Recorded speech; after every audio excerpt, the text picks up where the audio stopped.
रहीम लाखों करोड़ों दुरूद सलाम सरकार दो आलम सल्लल्लाहु अलैहि वसल्लम और आपकी आल पर अस्सलाम वालेकुम व रहमतुल्लाहि व बरकातहू। नाजरीन, मैं हूं आपका मेज़बान कासिम सजाद प्रोग्राम एवाले पटवार के साथ। और आज के एवाले पटवार में हम बात करेंगे कि जेहलम टोल प्लाज़ा के साथ जो पुल हैं यहाँ पे जो है जो गुज़िश्ता माह तरीके लब्बैक के मार्च को रोकने के लिए जो है खंदकें जो खोदी गई हैं, उसके साथ साथ पुलों को अफाती जंगले जो तोड़े गए थे, उसकी वजह से यहाँ पे ज़राए आमदोरफ़्त में शहरियों को किन दुश्वारियों का सामना करना पड़ रहा है। और दूसरा ये देखा जाए तो गुज़िश्ता कई सालों से झेलम टोल प्लाज़ा के साथ ही बारिश का बायस जो है वो कई फीट पानी जमा हो जाता है, जिसकी वजह से ज़राए आमदोरफ़्त में गाड़ियों मुसाफिरों को और गाड़ी के मालकान को काफ़ी दुश्वारी का सामना करना पड़ता है। इसके हल क्या है, क्यों हल नहीं हो रहा? और देखा जाए तो ये भी एक बात करूँगा यहाँ पे कि अभी तक इनको जो जंगलों को तोड़ा गया था या जो खंदक खोदी गई थी, तो उसकी मरम्मत अब तक क्यों नहीं हुई? क्या वजूहात हैं?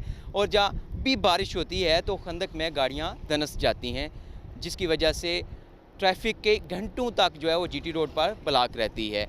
और ज़राए आमदोरफ़्त में काफ़ी लोगों को दुश्वारी का सामना करना पड़ता है। मरीज़ जो है एम्बुलेंसों में होते हैं, वो एम्बुलेंसें फंस जाती हैं, मरीज़ जो है वक्त पे अस्पताल नहीं पहुंच पाते। तो यह अगर देखा जाए तो जब भी शहरी इक़्तिदार की जानिब कदम उठा है, चाहे वो मजहबी जमात हो या सियासी जमात हो, किसी भी सिलसिले में, तो उसको शहरी इक़्तिदार पहुँचने से रोकने के लिए जो आखिरी अरबा होता है वो दरियाए झेलम के पुल ही होते हैं। तो जब जब कदम उठते हैं एहतजाज के लिए या किसी सिलसिले में शहरी इक़्तिदार की जानिब, तो उन कदमों को रोकने के लिए तो हमेशा दरियाए झेलम के पुलों को ही ज़रब पहुँचाई जाती है, इन्हें ही ज़रब दी जाती है और फांसी जंगले तोड़े जाते हैं। ये सिलसिला शुरू हुआ था जंगले तोड़ने का सिलसिला, जो पाकिस्तान तहरीक इंसाफ की हुकूमत थी, जब वो उस दौरान 2021 में जब अक्टूबर नवंबर में तहरीक लब्बैक का नमूसे रसालत मार्च इस्लामाबाद की जानिब रवाना हुआ, तो तब ये फांसी जंगले तोड़े गए और कंटेनर 2-2 फुट तक बाहर जो है वो पुलों से दरिया की जानिब लटकाए गए थे ताकि कोई अबूर ना कर सके। उसके बाद दोबारा फिर ये इन पुलों को तब चोट पहुंची जब जो है वो पाकिस्तान तहरीक इंसाफ खुद मार्च लेकर जो है वो एहतजाज के तौर पर इस्लामाबाद की जानिब रवाना हुई, तो मौजूदा हुकूमत ने रुकावटें आयल की। अब फिर एक बार जो जब मजहबी जमात तहरीक लब्बैक एक बार फिर निकली, तो फिर जो मौजूदा हुकूमत ने यही कदम उठाया और कई रोज़ तक जो है रुकावटें हायल रहीं। अब इनकी मरम्मत क्यों नहीं हो रही, क्या वजूहत हैं? इसकी वजह से शहरियों को क्या मसाइल का सामना है, ट्रांसपोर्टर्स को क्या मसाइल का सामना है?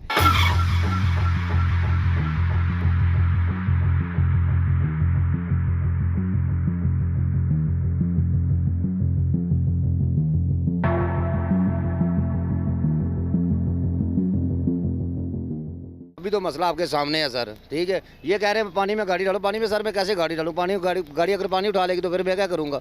ये मसला बनेगा सर, इंजन खराब हो जाएगा गाड़ी का सर। इसलिए मैं रिस्क नहीं ले सकता सर, पानी में गाड़ी नहीं मैं डाल सकता। बादर रास्ता भी आपको कोई नहीं दिया इन्होंने? अदर रास्ता वो मैं कह रहा हूँ मुझे वहाँ से जाने दो वन वे पे, वो कह रहे नहीं जाने दे दो वन वे पे। तो मैंने सर पानी में जब पानी उतरेगा तो गाड़ी डालूंगा, वैसे मैं पानी में गाड़ी नहीं डालता सर, माजरत। बिल्कुल जी, अगर देखा जाए तो यहाँ पहले जो मुतबादल रास्ता वन वे करके दिया जाता था, तो निजी पेट्रोल पंप था, वहाँ से गाड़ियाँ जो है वो टोल प्लाजा क्रॉस करके फिर दूसरी जानिब आ जाती थी अपनी तरफ। लेकिन आज जो है वो निजी पेट्रोल पंप वालों ने भी रास्ता बंद कर लिया और नेशनल हाईवे की जानिब से यहाँ पे इसका मरम्मत का कोई सिलसिला जारी नहीं है। अगर आप देखा जाए तो यहाँ इस वक्त सिर्फ गाड़ियों की तरफ लंबी लंबी कतारें, और हमारे साथ यहाँ कुछ शहरी भी मौजूद है, सामना करना पड़ा है इस पानी की वजह से। हम तो जा रहे हैं हॉस्पिटल ब्लड लगवाना है, तो यहाँ फंसे पड़े हैं। ना गवर्नमेंट को कोई इसका पास है कि क्या हो रहा है क्या नहीं हो रहा है, इसे ठीक करना चाहिए। उन्होंने खुदाई तो कर दी, लेकिन उसके बाद उन्होंने देखा ही नहीं इस तरफ। बस ये सबसे बड़ा ये फॉल्ट है हमारी गवर्नमेंट का। हाईवे वालों का काम, वो खाली चलान करने के लिए बैठे हुए हैं। उन्हें चाहिए ना कि वो इसकी तरफ तवज्जो दें। क्या ख्याल है आपका? भाई आपके सामने है ना, देख लें, भाइयों से पूछ ले जो जो गुजर रहे हैं, वो देखे बेचारे कितने जलील हो रहे हैं लोग यहाँ पे। अस्सलाम वालेकुम। जी वालेकुम। आपका नाम? आसिफ गफ़ार जी। आसिफ वफ़ार, आप मैनेजर हैं ये जो साथ यहाँ निजी पंप है। जी। तो पहले गुज़िश्ता 3-4 सालों से ये मसला है, पानी इधर खड़ा हो जाता है, बिल्कुल। तो आपके पंप 3-4 से साल नहीं सर, बल्कि ज़्यादा हो गया। 10-12 साल से ज़्यादा तो मुझे अरसा हो गया है। तो ये बरसात जब भी होती है तो यहाँ पे पानी ऐसे ही खड़ा हो जाता है। तो इसकी वजह से हमारा माली भी और तकरीबन हादसात रूटीन वर्क में इतने होते हैं कि आप अंदाज़ा नहीं लगा सकते। कोई मुसाफिर आसानी से गुजर नहीं रहे मोटरसाइकिल पे। अभी आप देख लें वो सामने आपके ये जो बूढ़ा बाबा जा रहा है अभी, इसके साथ अभी ये पानी में कैसे गुजरेगा? बंद हो गया तो धक्का कौन लगाएगा? तो इसी वजह से थोड़ा सा हमने तावन किया हुआ है, अपने पंप से रास्ता बना के दिया है, लेकिन सारी टाइलें और पाइपलाइनें वगैरह बैठ रही हैं, जिसकी वजह से मैंने थोड़ा रास्ता तंग किया हुआ है कि चलो छोटी गाड़ी गुजर जाए, बड़ी गाड़ी जो है वो मेन से चली जाएगी। तो आपका ये अगर पेट्रोल पंप है और जिस तरह गाड़ियाँ यहाँ से इतनी भारी गाड़ियाँ गुजरती हैं, तो आपकी ये मेहरबानी है कि आप उनके साथ तावन कर रहे हैं। खुदा न खास्ता नीचे पाइप लाइनें हैं, आपकी जो लाइनें हैं पेट्रोल की, खुदा न खास्ता वो डैमेज हो जाती है, तो कोई बड़ा सानिया भी तो रुनवा हो सकता है ना। पेट्रोल की पाइपलाइन से तो कोई मसला नहीं है, लेकिन जो सीवरेज का मेन मसला है ना, वो पाइपलाइनें होती हैं सीमेंट की बनी हुई। तो जब जैसे ही वो पानी से स्लैश बनती है, बड़ी गाड़ी लोड है, इतना इतना ज़्यादा 40-40, 50-50 टन वज़न होता है इनका, तो उसकी वजह से ये आप नाले पे आप एक दफ़ा भाई आप चेक करवाएं, ये सारी पड़ियाँ थी, ये इन गाड़ियों की वजह से ही टूटी हैं। जब ये गीला होता है इसकी वजह से नरम होकर टूट जाती हैं पड़ी, तो यही दूसरा वजह। ये जब से इन्होंने ये खंदक खोदी थी और ये रास्ते बांधे, उसके बाद तो मसला बहुत ज़्यादा बढ़ गया है। ये खंदक की वजह से नाला इन्होंने बिल्कुल बंद कर दिया था ना, क्योंकि इन्होंने उस दीवार से और सड़क के दोनों साइडों से सर्विस रोड तक हर चीज़ इन्होंने मुकम्मल खोद दी थी। जिसके बाद जब नाला बनाने का टाइम आया तो बस मिट्टी डाल के इन्होंने नाले को भी कवर कर दिया, नाला बंद कर दिया। अभी ये मशीनरी लगाई हुई है NH1 के कहने पे, मोटरवे के कहने पे, और बड़ी कोशिशों के बाद ये इन्होंने अभी, शुक्र है अल्लाह का कि नाला खोल रहे हैं। अभी आप पानी देख रहे हैं आस्ते आस्ते चल रहा है। तो बस यही है मसला। हुकूमत से गुजारिश है कि जब खोद लेते हैं तो इसको तामीर भी कर दिया करें। ये पहली दफ़ा नहीं हुआ, यहाँ से भी खोदी हुई है, आगे पुल से भी खोदी हुई है। नुकसान तो मुल्क का हो रहा है, गाड़ियाँ ख़राब हो रही हैं, टाइम में ज़्यादा गाड़ियों की जब लाइनें लग जाती हैं, अगर थोड़ा सा पानी ज़्यादा हो जाए तो हादसे होते हैं, कोई ना कोई ज़ख्मी होता है। कल भी एक बंदा लाहौर से आया है, वो पिकनिक के लिए जा रहे थे, इस जगह पे आके वो गिरे हैं, उसको कमर में चोट लगी और वो तकरीबन नीम बेहोशी में मैं ही उठा के लेके गया हूँ। मदद के लिए भी कोई नहीं आता। इस इलाके में खैर इतनी आबादी भी नहीं है, बस खाली ये पेट्रोल पंप ही है इधर। तो गुजारिश यही है कि इसको जल्द अज जल्द बनाएं और सीवरेज का निज़ाम थोड़ा सा अच्छा कर दें, थोड़ा रोड को ऊंचा कर दें, तो आगे पानी अभी ये दरिया की तरफ जाने के बजाय शहर की तरफ जा रहा है। ये भी तो आप देखें ना, पानी किधर जा रहा है। हालांकि दरिया इधर से तकरीबन मेरे हिसाब से 500 फुट की दूरी पर नहीं है, वो नीचे नाले से, लेकिन ये इन्होंने 10 किलोमीटर इन्होंने इस पाइप को पीछे लेके गए पूरे शहर के साथ, और वापस फिर ऊपर से होकर दरिया में जा रहा है। ये भी तो कोई तरीका नहीं है। और इस तरह नाले की तामीर की गई और उसके बाद इस नाले पे करोड़ों रुपए लगाए गए, फ़ायदा फिर भी नहीं हुआ। करोड़ों हम लोगों ने खुद भी अपने हाथों से, मैं अभी सुबह से लगा पड़ा हूँ, रात के बल्कि, कि कोशिश करता रहता हूँ कि यार मेरा कारोबार है, मैं उधर नौकरी करते हैं, मुलाजमत करते हैं, तो चलो कोई ना कोई हमारा ज़रिया बनता रहे। मालिक को अभी चाह उधर गाहक नहीं होगा तो हम क्या बेचेंगे, बताए ना मुझे। कोई गाड़ी उधर घुस रही है तो लाखों का नुकसान है, प्रॉपर्टी ज़ाया हो रही है, सारा पानी बिल्डिंग जाके आप देख लें मेरी। लेकिन इर्द गिर्द वाले एतराज़ करते हैं जी ये पंप की गलती है। पंप की क्या गलती है इसमें, बारिश अल्लाह मियाँ कर रहा है। वो बिलावल वाला हिसाब है कि बारिश ज़्यादा आता है तो पानी ज़्यादा आता है, बस वही हिसाब है। थोड़ा हो बारिश तो पानी थोड़ा होता है, जब ज़्यादा आ जाए बारिश ज़्यादा पानी आता है।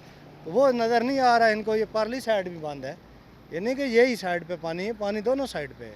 सीवरेज का निज़ाम नहीं है मेरा भाई। बिल्कुल, अगर NHA की जानिब से यहाँ अगर सीवरेज का निज़ाम बेहतर किया जाएगा तो यहाँ अगर देखा जाए तो इस तरफ ये जो है ये खंदक खोदी गई थी, जिस मैं जगह पे खड़ा हूँ, ये खंदक खोदी गई थी। ये जो है 2021 में भी खोदी गई, उसके बाद फिर 2022 में भी खोदी गई, अब 2030 में भी खोदी गई। लेकिन ये पानी का जो मसला है ये से पहले का भी था, लेकिन इतना मसला नहीं था कि चंद घंटे यहाँ पे पानी खड़ा रहता था फिर निकल जाता था। लेकिन यही बात जो अभी कर रहे थे कि उस तरफ अगर देखा जाए तो यहाँ बिल्कुल जो आपको टर्न नज़र आ रहा है, गाड़ी यहाँ से टर्न कर रही है, तो इसके साथ ही बिल्कुल दरियाए झेलम है। अगर वहाँ नाला बना के पानी उस तरफ निकाल दिया जाए तो यहाँ पानी खड़ा नहीं होगा। अब वहाँ की बजाय करोड़ों रुपए लगा के इस तरफ पानी करके घुमा के दरिया की तरफ लेके गए, कई किलोमीटर घुमा के, लेकिन उसके मसले का हल नहीं हुआ, मसला ज़्यादा बढ़ गया। अब खंदक खोदने के बाद यहाँ पे लोगों को काफ़ी मुश्किलात का सामना करना पड़ रहा है और नेशनल मेंटेनेंस हाईवे की जानिब से यहाँ से कोई तवज्जो नहीं दी जा रही। नाज़रीन, देखा जाए तो GT रोड पर जो खंदकें खोदी गई थी, अगर टोल प्लाजा के से आगे थोड़ी सी जो है पुल के बिल्कुल साथ 2 खंदकें खोदी गई थी, इस तरफ भी और इस तरफ भी, और एक खंदक जो है वो बिल्कुल यहाँ से जहाँ मैं खड़ा हूँ यहाँ से तकरीबन 10 मीटर के फासले पे थी, और वहाँ खंदक खोदने की वजह से अभी जो है वो मिट्टी उसमें डली हुई है, पानी उसमें जमा हो जाता है, आगे पानी का रास्ता नहीं है। बारिश का सिलसिला थमे हुए यहाँ तकरीबन 6 से 7 घंटे हो चुके हुए हैं, तो बारिश का पानी अभी तक यहाँ पे जमा है। पानी का निकासी का इंतजाम यहाँ पे नहीं है। अभी देखा जाए तो इस तरफ भी लंबी लंबी कतारें लगी हुई हैं गाड़ियों की, इस तरफ भी लंबी लंबी पानी की तरफ लगी हुई हैं, और नेशनल हाईवे की जानिब से यहाँ पे कोई इंतजाम नहीं किया जा रहा। यहाँ जो म्यूनसिपल कॉर्पोरेशन उनकी जानिब से कोई गाड़ी लगाई जाए और पानी निकाला जाए, तो किसी किस्म का नहीं निकाला जा रहा। और इस तरफ देखा जाए तो अब मजबूरन जो है वो खिलाफ वर्जी करके कुछ लोग अगर इस तरफ जो है वन वे कर रहे हैं, वो जा रहे हैं। और यहाँ अगर देखा जाए तो मुश्किल से उन्होंने वो जो खंदक थी उसको तो वो अबूर करते हैं और करके जाते हैं। इस तरफ भी लाइनें लगी हुई हैं, इस तरफ भी लाइनें लगी हुई हैं, बहुत से लोगों की गाड़ियाँ भी ख़राब होती हैं यहाँ पे। तो कोशिश करते हैं हम मुख्तलिफ जो यहाँ पे लोग हैं उनसे बात करते हैं और उनसे जानने की कोशिश करते हैं कि उनको किन मसाइल का सामना है। जब भैया आप पानी से यहाँ पे अभी ये लोड करके रिक्शा लेके जा रहे हैं, आपके पास माल है, खुदा न खास्ता आपका रिक्शा पानी में गिर जाता है, बंद हो जाता है, तो कितना नुकसान आपका होगा और कितनी परेशानी होती है यहाँ से गुजरते हुए? जी ये यहाँ तो ये रोज़मर्रा का यही काम है। अगर माल गिर जाए तो कम से कम 1.5-2 लाख का नुकसान हो जाता है। हम गरीब आदमी इतना कैसे अफोर्ड कर सकते हैं अगर ये नुकसान हो जाए। यानी कि आप माल किसी का लेके जाते हैं, आपने अपनी सिर्फ मजदूरी लेनी है लेके जाने का लोड करके? जी जी हमने मजदूरी लेनी सिर्फ। बाँध जब ये यहाँ से जब खंदक खोदी गई है तब से ये आपको यहाँ पे मसला ही मसला है? उस दिन से मुश्किलात पैदा हो रही है भाई। पहले भी हम देखा था आप जैसे लोडर जो हैं वो बंद हो गए थे इस पानी में, तो कितनी मुश्किल होती है आपको? बहुत ज़्यादा। क्या कहना चाहेंगे आप? मैं तो चाहता हूँ ये जगह सही होनी चाहिए, जो सही सलामत हो जाए। सब गाड़ियाँ ख़राब हो रही हैं, कोई गाड़ियाँ नीचे गिर रही हैं, इसलिए बहुत मसला बढ़ रहा है। गाड़ियों का कितना नुकसान हो रहा है, लोगों को कितनी मुश्किल आती है? बहुत ज़्यादा नुकसान हो रहा है। रॉन्ग साइड पे जाती हैं, एक्सीडेंट होने का ख़तरा है। इसलिए ये गवर्नमेंट को चाहिए इसको ठीक करे और इसको तफस दें। गवर्नमेंट को चाहिए कि सोचना चाहिए कितने ज़्यादा लोग इधर डिस्टर्ब हो रहे हैं। ये कोई मतलब अच्छी चीज़ नहीं है। देखें कितना ज़्यादा पानी है इधर, तो कश्तियाँ चलानी चाहिए। मतलब अभी तो ये बहुत हालात ख़राब हैं, नाकस इंतज़ाम है इनको। भाई इस वाले से क्या कहना चाहेंगे, हुकूमत की जान से यहाँ खंदक खोदी गई और उसके बाद ये भी मसाइल पे मसाइल है? जी यही बात है ना कि मसाइल अब देख लें आप सामने, आपके बच्चों के जूते गुम हो रहे हैं, गाड़ियों के टायर जो हैं वो फ्लैट हो रहे हैं। और अगर हुकूमत ने खंदक खोदी थी तो जब ये प्रॉब्लम सॉर्ट आउट हुआ है तो उनको चाहिए था कि सबसे पहले उसका जो है वो हल निकालें। अब ये देख लें कि कितने मसाइल का शिकार है आवाम। यहाँ से आपको खैर मजबूरन किसी को निकलना ही पड़ता है। और ये देखिए खंदक खोदी, उसके बाद आप जैसे कह रहे हैं कि इसको मसला तो हल हो गया, लेकिन इस मसले को भी तो हल करना चाहिए था। उसी वक्त हल करना चाहिए था, जैसे इन्होंने जो है अर्जेंट बेसिस पे बुलवाई है, पुलिस बुलवाई है और सारा अपना काम करवाया। उन्हें चाहिए कि जब ये मसला सॉर्ट आउट हुआ है तो साथ ही ये इसका हल भी निकालें। जी साथ ही इसका हल भी निकालते हैं। जी। अब आपको यहाँ से गुजरते किसी मरीज़ को यहाँ से लेके जाना पड़ जाए तो क्या फिर हालत है? देख लेना, आप खुद देख रहे हैं जो हालत है यहाँ पे। यहाँ से मरीज़ क्या गुजरेगा, वो तो रास्ते में डेथ होगी ज़ाहिर। अगर कोई दमे का मरीज़ है या कोई सीरियस केस है, कोई एमरजेंसी है, कोई कत्ल केस है, कोई इस तरह की वारदात है। सर कहना चाहना ये जी इंतजामिया है, खास कर एसी साहब का ये हल्का है, उन्होंने काम है। इतने आना महीना हो गया असी जलील होने, मरीज़ हाँ घंटा हो गया एलर्जी का मरीज़ हाँ उत्थे रड़ेके लगे हैं।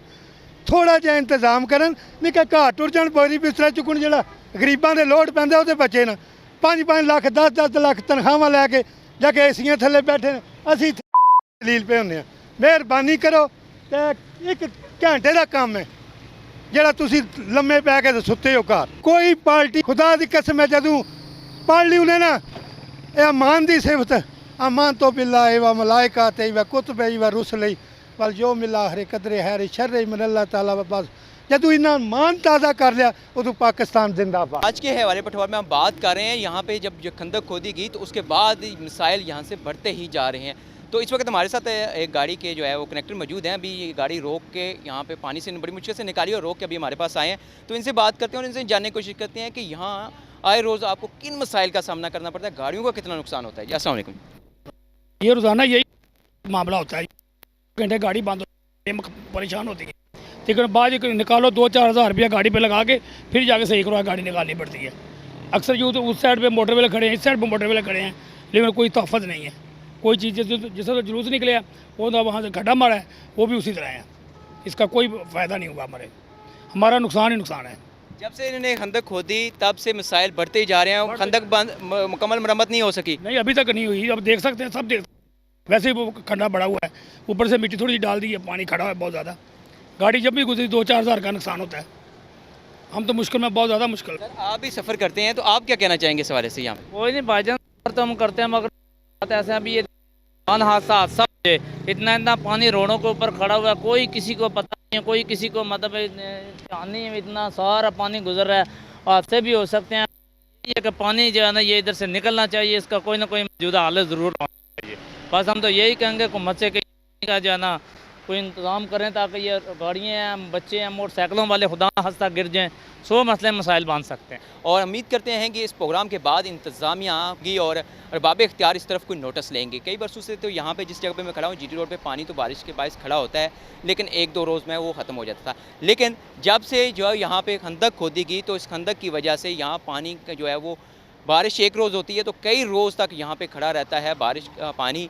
धूप निकलती है, धूप की वजह से खुश्क होता है पानी, तो यहाँ से निकासी आपका यहाँ पे इंतज़ाम ना होने की वजह से लोगों को काफ़ी मसाइल का सामना करना पड़ रहा है, जो ज़राए आमदोरफ्त में लोगों को दुश्वारी का सामना करना पड़ रहा है। बहुत से लोगों का यही कहना है कि इंतज़ामिया की जानिब से यहाँ अगर कोई इक़दाम किए जाएँ, महकमा नेशनल हाईवे की जानिब से यहाँ अगर कोई गाड़ियाँ लगा के या कंप्यूटर इंजन लगा के इस पानी को जो है वो यहाँ से निकाला जाए ताकि लोगों को मसाइल का सामना ना करना पड़े। यहाँ खंदकों की मरम्मत नहीं हुई, जो फालतू जंगले तोड़े गए थे उनकी मरम्मत नहीं हुई, जिसकी वजह से कोई बहुत बड़ा हादसा रुनमा हो सकता है।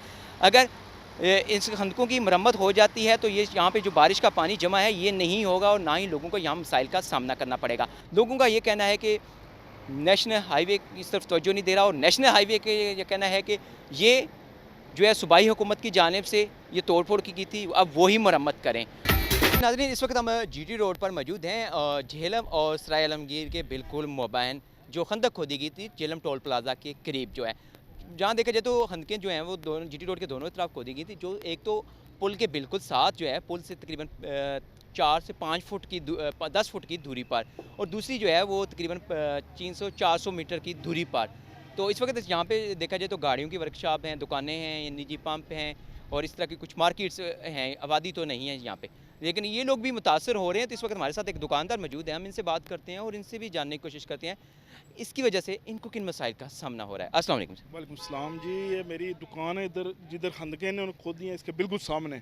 तो ये तकरीबन साल में दूसरी तीसरी दफ़ा इन्होंने खंदकें खोदी हैं और खोदी इस तरह हैं कि ये बारिश हुई और पानी भरा है और पानी की वजह से हमारी दुकानें बैठ गई हैं। कारोबार तो वैसे भी उन दिनों बंद रहा है, हमारी दुकानें कोई हफ्ता 10 दिन बंद रही हैं। हम तो इधर डेली बेसिस पे काम करने वाले हैं, मज़दूर आदमी, और ये तो एक हमारी रोज़गार में भी बहुत फ़र्क पड़ा है और दूसरा हमारी दुकानें इतनी यानी कि इसकी वजह से टूटने वाली हो गई हैं और रिस्क में रह रहे हैं। हम किसी वक्त भी किसी किस्म का भी हमारा जानी नुकसान हो सकता है, माली नुकसान तो पहले भी हो चुका है। तो हमारी हुक्म बाला से यही दरख्वास्त है कि बराए मेहरबानी इस खंदक का, और ये इसके बिल्कुल सामने पानी भी काफ़ी दिनों से इसी खंदक की वजह से ये ऊंची हो गई है जगह और पानी बहुत खड़ा हो रहा है और इसकी वजह से मुसाफिरों को बहुत तकलीफ़ है। ये आपने फुटेज देखी होंगी कि गाड़ियों में गाड़ियाँ तकरीबन उधर ख़राब हो रही हैं, बंद हो रही हैं और मुसाफिर बहुत तंग हो रहे हैं। तो हुकूमत से यही दरख्वास्त है कि ये मेहरबानी करें और जल्दी से जल्दी ये काम अच्छे तरीके से निपटाएं और ये रोड बेहतर हो और मुसाफिरों को कोई परेशानी ना हो और हमारा इसकी वजह से हमारा कारोबार भी मुतासर हो रहा है। ये जनाब इन्होंने खंदक खोदी हुई थी, तो जब खोद के चले गए हैं, फेंक गए हैं रोड पे सारा कुछ ऐसे ही, तो गाड़ियों ने तो ख़राब ही होना है और क्या होना है। तो आप प्लीज़ इनको जो है ना पैगाम पहुँचाएँ गवर्नमेंट को, ज़िली गवर्नमेंट है, वफाकी है, जो भी है, ये तोड़ने की दफ़ा तो एकदम से पता नहीं कहाँ से आ जाते हैं, तो जब जोड़ने की बारी आती है तो फिर इधर बंदा ही कोई नहीं होता। जैसे ये लावारस हैं, रोडें बनी हुई, NHA टैक्स लेने में सारे जो है इन्वॉल्व हैं, लेकिन जो है वो रोडों पे लगाने के लिए ये जो है मैदान से गायब हैं सारे। गवर्नमेंट से पूछना चाहिए ये सवाल कि ये आपका क्या तरीका है, ये अगर आप एहतजाज कोई रोकते हैं तो ये तरीका है खंदकें खोद दें। ये कहाँ से सीखा है आपने, ये किस मुल्क में ऐसे होता है कि किसी का रास्ता रोकने के लिए खंदकें खोद दें कि वो जो है गुजर नहीं पाए, फिर यहाँ पे रोक के। ये सराय आलमगीर एक पहले छोटा सा शहर है और वैसे तो इसका नाम टीवी पे ये लेते नहीं हैं। जब खंदकें खोदनी होती हैं झेलम से पहले जनाब ये सराय आलमगीर को खोदते हैं ताकि आगे पुल है, तो यहाँ से रुकेंगे, वो पुल आप देख लें दोनों अतराफ से उन्होंने जो है वो उसके जो हिफाजती जंगले तोड़ दिए उन्होंने, तो अभी तक कोई नहीं बनने, वो किसने बनाने।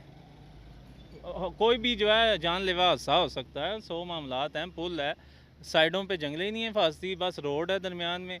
तो वो तोड़ के उस वक्त कंटेनर लगाए थे कि जाने नहीं देना जी ये जो काफ़िला है, तो वो काफ़िला मुज़ाकरात हो गए, वो वापस चले गए, ये अपने घर चले गए। ये आप सामने देख लें रोड उसी तरह अपनी मदद आपके तहत लोगों ने इसको बंद किया। तो वो लास्ट टाइम बारिश हुई है तो ये मिट्टी बैठ गई है, तो फिर रास्ता ब्लॉक हुआ। आज फिर जो है कल रात को बारिश हुई है, अभी आप खुद ही देख लें, ये ट्रैफिक सामने देखें। तो ये क्या हालात, तो ये किसको अभी किस तक ये आवाज़ पहुंचेगी तो ये अमल होगा। सबसे बड़ा मसला तो यही है यहाँ पे जीटी रोड पे जो टोल प्लाजा झेलम के करीब सराय आलमगीर और झेलम के मबैन जो एहतजाज को रोकने के लिए खंदकें खोदी गई थी, अब पुलों के अफासी जंगले तोड़े गए थे, उनकी वजह से अवामुल नास को किन परेशानियों का सामना करना पड़ रहा है। अगर देखा जाए तो 2021 से अब 2023 तक जो है वो 3 बार यहाँ पे खंदकें खोदी गई हैं जीटी रोड पर, और इनकी मरम्मत भी जो है वो नहीं हो पा रही अब तक। अभी जो हाल में भी जब ये तोड़ी गई एहतजाज को रोकने के लिए, तो यहाँ लोगों को दौरान सफ़र बहुत ज़्यादा मुश्किलात का सामना करना पड़ रहा है। तो इस वक्त हमारे साथ झेलम की एक समाजी शख्सियत मौजूद हैं, तौसीफ बेग साहब, हम इनसे बात करते हैं और इनसे जानने कुछ। अस्सलाम वालेकुम। वालेकुम अस्सलाम, बिस्मिल्लाहिर्रहमानिर्रहीम।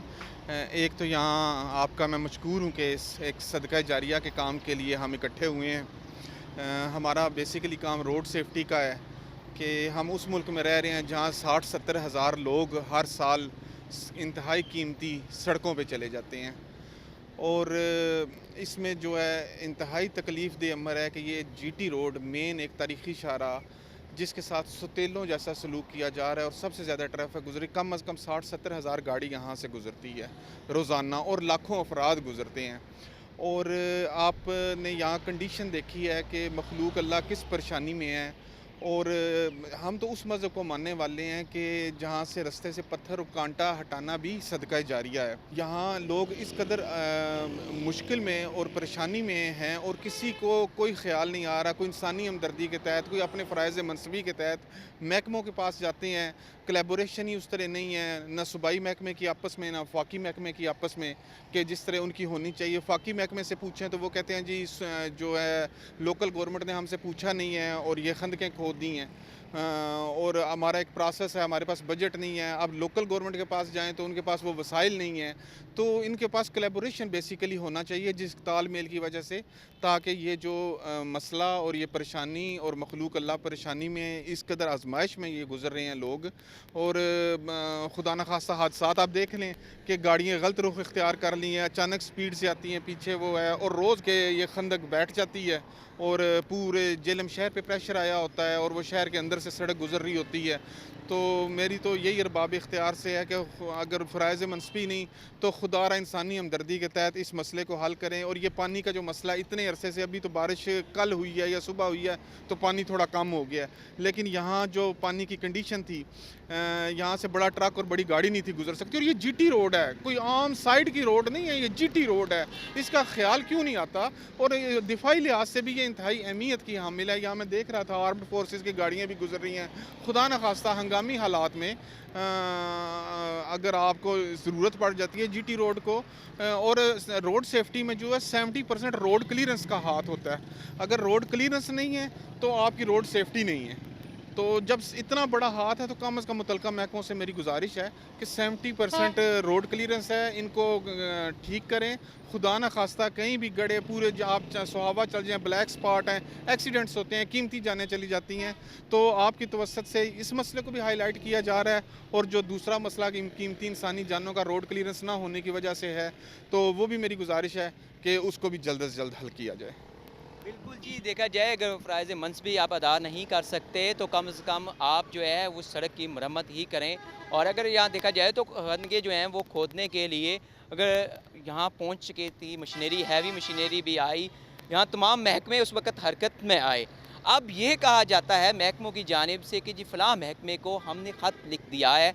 क्या जब आपने खंदकें खोदने के लिए सड़क उखाड़ी थी या रुकावटें हायल की थी तो तब किसी महकमे ने दूसरे महकमे को ख़त लिखा था कि हम आपके ये चीज़ जो है इसको हम तोड़ने लगे हैं या नुकसान पहुँचाने लगे हैं, हमें जो है वो रुकावटें हायल करनी है। हाँ, आपका हक बनता है, कोई भी आपका जब कदम कोई उठाता है हुकूमत के ख़िलाफ़, यहाँ समझते हैं कि हुकूमत को जहाँ पे कोई मुश्किलात हो सकती हैं, अवामी मुश्किलात पैदा हो सकती हैं, तो एहतजाज को रोकना आपका भी हक है, एहतजाज करना जमहूरी हक भी है। लेकिन एहतजाज ज़रूर किया जाए अपने हक के लिए, लेकिन ऐसे तरीके से किया जाए जिसमें ना मुल्क को नुकसान हो ना अवामुल नास को नुकसान हो। इंशार पसंद मुल्क में तोड़ फोड़ करते हैं तो वो उसका नुकसान सिर्फ मुल्क का ही नहीं, हर उस शख्स का है जिसके टैक्सों से ये इमलाक बनती हैं, ये सड़कें बनती हैं, इंफ्रास्ट्रक्चर बनते हैं, जो सरकारी इमारतें बनती हैं। हुकूमत की जानिब से एक अच्छा इक़दाम है कि रोका जाए, शहर इक़्तिदार में पहुँचने से रोका जाए, ताकि शहर इक़्तिदार में पहुँच के वहाँ मज़ीद कोई गामा राई ना हो, वहाँ पे जाकर मज़ीद मसाइल पैदा ना हो। ये नहीं है कि कोई पुरअमन एहतजाज लेके जा रहा है तो वो पुरअमन ही होंगे, लेकिन शरपसंद अनासर जो हैं वो वहाँ पे खलल डाल के, वहाँ पे कोई अपनी शरारत करके, इस इत्तेजाल अंगेज़ी करके मुल्क को नुकसान पहुँचा सकते हैं, या एहतजाज करने वालों को नुकसान पहुँचा सकते हैं, या मुल्क को आमना सामना करवा सकते हैं हमारी फोर्सेस और जो एहतजाज कर रहे हैं। तो इस तरह अगर रोका गया है यहाँ पे तो हुकूमत की जानिब से वो कोई बेहतर हिकमत अमली होगी, लेकिन चीज़ों को नुकसान पहुँचाया गया, पुलों को तोड़ा गया, खंदकें खोदी गई, अब उनकी मरम्मत भी की जाए। अब नेशनल हाईवे की जानिब से देखा जाए तो लाखों रुपये रोज़ाना की बुनियाद पर, बल्कि करोड़ों रुपये टैक्स की सूरत में, टोल टैक्स जो वसूल किए जाते हैं गाड़ियों से, लेकिन जीटी रोड पर हमें कहीं लगते हुए दिखाई नहीं दिए जाते। कहीं भी इस जीटी रोड की मरम्मत नहीं होती, अरसा दराज से टूट फूट का शिकार है। अब जब ये चीज़ें टूटी हैं तो अब यहाँ पे भी वो पैसा खर्च नहीं किया जा रहा। अब नेशनल हाईवे जो है वो वफाकी हुकूमत वो कहती है कि ये सूबाई हुकूमत का काम है, सूबाई हुकूमत कहती है, जो पंजाब हाईवे है वो कहते हैं कि जी ये वफाकी हुकूमत का काम है, नेशनल हाईवे के अंडर ये आती है, ये उनकी शारा है, वो तामीर करें। अब इसी में कई रोज़ तक नुकसान किसका होता रहेगा? आम अवाम का होता रहेगा। आम आवाम पिसती रहेगी यहाँ पे। जिस तरह कभी भी गाड़ियों की लंबी लंबी कतारें लगी हैं, हादसा होते रहेंगे, गाड़ियों का नुकसान होता रहेगा, कीमती जाने जाती रहेंगे। और आज के हवाले पठवार में इतना कुछ ही है, और जब भी खुदा के ज़ू सजदा रेज़ हूँ, अपने इस 22 बेटे को दुआ में याद रखना। खुदा हाफिज़।